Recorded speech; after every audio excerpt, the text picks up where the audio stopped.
mole conversions. To do mole conversions, a useful strategy would be to set up a chart,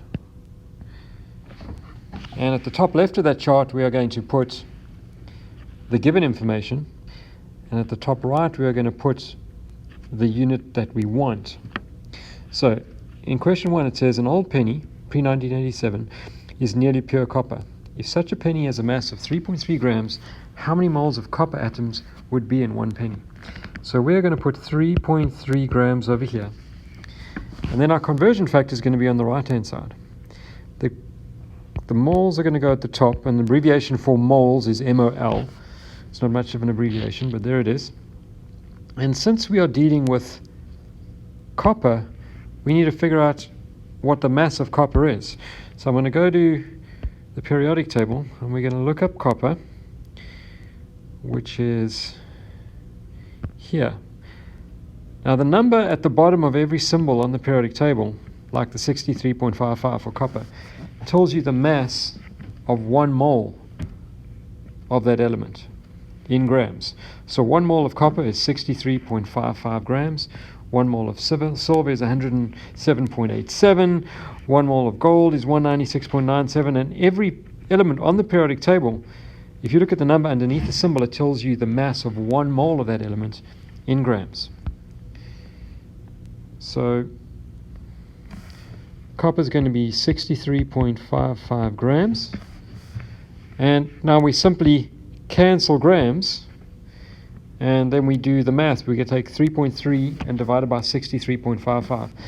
But the way this works is the conversion factor is the 1 mole over 63.55 grams.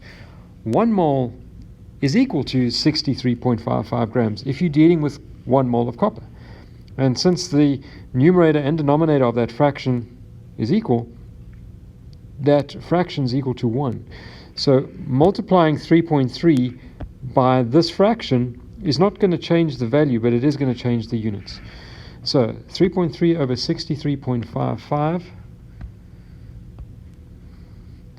we're going to say 3.3 divided by 63.55, and we want 2 significant figures, so it's going to be 0.052.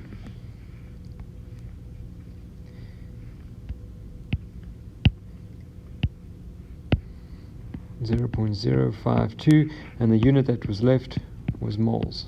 There's our answer. Number 1 and number 2 are going to be done the exact same way. I'm going to go to number 3. Number 3 says a raindrop has a mass of 0.05 grams. How many moles of water does a raindrop contain?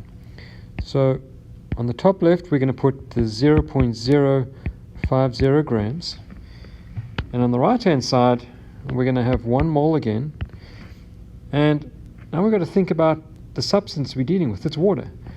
Water is not an element, so we won't find it on the periodic table, but we will find hydrogen and oxygen. So we can get the mass of 1 mole of a substance from the periodic table, whether it's an element or whether it's a compound. And when it's a compound, we've just got to do a little bit of math. So let's find hydrogen and oxygen on the periodic table. The molar mass, or the mass of 1 mole of hydrogen, is 1.008, and oxygen is 16. So it's 1.008, and since water is H2O, we've got to times the hydrogen by 2. We're going to add that to 16.00, and when we do that, we're going to get to 18.016. But since I'm adding, I've got to look at my decimal places, and 16 has got 2 decimal places. So I don't actually want 16, I want 18.02 grams. That is going to be the molar mass of water, and that's going to go here. So 1 mole is 18.2 grams when you're dealing with water. So that conversion factor again has got a value of 1. Cancel the grams, and so now we're going to do 0.050, which has got 2 significant figures, divided by 18.2.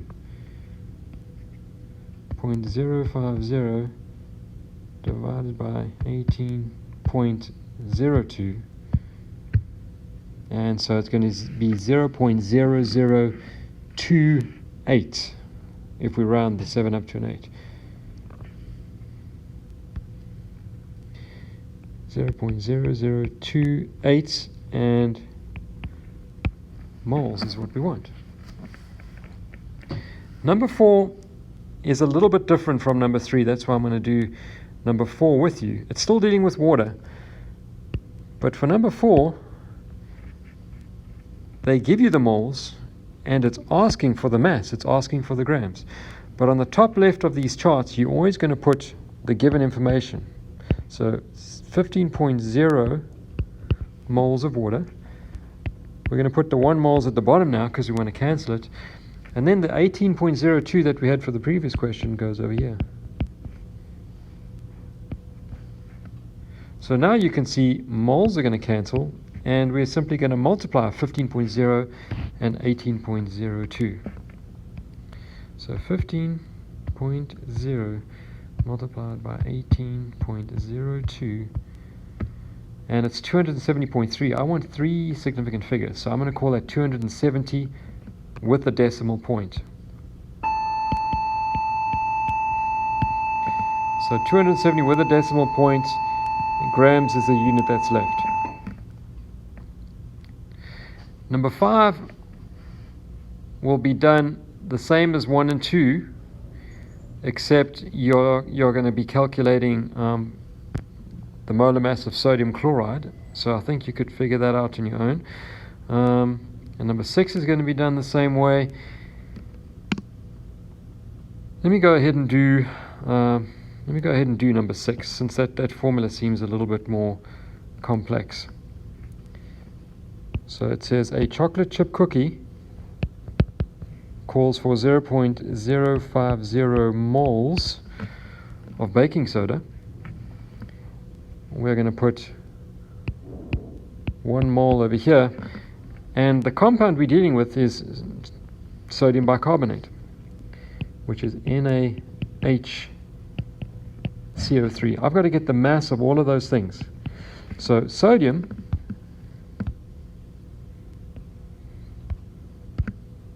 is here, it's 22.99, and I think the rest we've already worked out.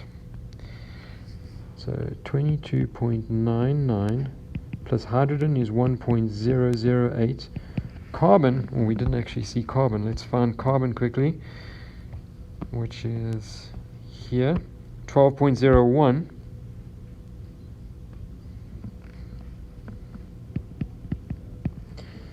And then oxygen, which is 16.00. I just remember that, and we're going to multiply that one by 3. So for number 6, what you're going to do is you're going to add all of those things up. You're going to get the total mass, and since you're adding, you're going to go by decimal places. So you want 2 decimal places for your answer. That is going to go over here, and since that's an amount of grams, the moles are going to cancel, and you are going to simply take the 0.050 and multiply it by the grams you get to get your answer. All right.